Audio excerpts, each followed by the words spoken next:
Good morning সবাইকে। কোনোদিন ভাবিনি যে এইভাবে দিনটা আমার শুরু হবে। এক সপ্তাহ হতে যায় আমি হসপিটালে ভর্তি রয়েছি। একটা ছোট্ট করে ভিডিও আর ফটোতে জানিয়েছিলাম যে আমি হসপিটালে ভর্তি রয়েছি, তাতে অনেক কমেন্ট এসেছিলো তোমাদের যে আমার কী হয়েছে। তার জন্য স্পেশালি আজকে ভিডিওটা বানানো, যাতে আমি তোমাদেরকে সবটা জানাতে পারি। সকালে ঘুম থেকে উঠে হসপিটালের জানালাটা খুলে একটু বাইরের প্রকৃতিটাকে দেখার চেষ্টা করছি। এই চারটে দেয়ালের মধ্যে টেনশন আর কষ্ট ছাড়া কিছুই থাকে না। দুবেলা দুটো সুচ ফোটানো আর অপারেশন হওয়ার জন্য তো কতটা রিস্ক থাকে সেটা বুঝতেই পারছো। আমার হয়েছে কি, পিত্তথলিতে স্টোন, যেটা আমাকে ইমিডিয়েটলি অপারেশন করাতে হবে। আমি এখন হসপিটালে ভর্তি রয়েছি এই নিয়ে 4 দিন। হসপিটালের নামটা তোমরা আমার কাছ থেকে বারবার জানতে চেয়েছিলে। আমি রয়েছি park circus Chittaranjan hospital, Calcutta international college and হসপিটালে আমি ভর্তি রয়েছি।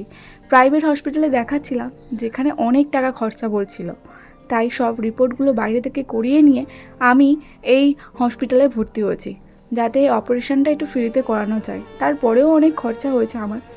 সকালে ঘুম থেকে উঠে যেহেতু কোনো মেডিসিন আমার ছিল না, তাই মা একটু বাইরে থেকে চা নিয়ে এসেছিলো, বিস্কুট দিয়ে খেলাম। তারপরেই ডক্টর এলো, আমার সুগার টেস্ট হলো, আর 2 রকম খাওয়ার পরে টেস্ট ছিল সেটা নিয়ে গেল। আগে কালকে রাতে জানিয়ে দেয়নি যে আমার খালি পেটে একটা টেস্ট করানো হবে, তো আমি সেই জন্য সকালবেলা উঠে ব্রাশ করে খেয়ে নিয়েছিলাম। তারপরে বললো যে এই টেস্টটা আমাকে করাতে হবে। যাই হোক, কালকে করিয়ে নেবে। এখন তো রয়েছি হসপিটালেতে, ইউএসজি করানোর জন্য লাইন দিয়েছি। হসপিটালের ভেতরে একের পর একটা রিপোর্ট হচ্ছে।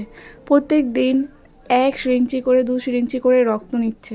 কী যে যুদ্ধ চলছে আমার মধ্যে দিয়ে আমিই জানি।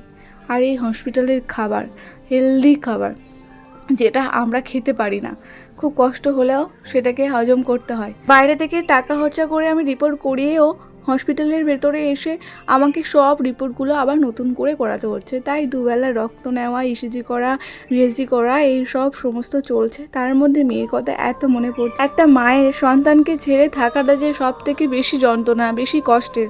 আমি ওকে ছেড়ে এক মুহূর্ত থাকতে পারি না। মেয়েটা মন খারাপ করে বলছে, মা তুমি এসো না সুস্থ হয়ে। কিন্তু বেশি কান্নাকাটি করছে না, আমার মাসিরা ওকে সামলে রেখেছে, ভালো আছে ও বাড়িতে।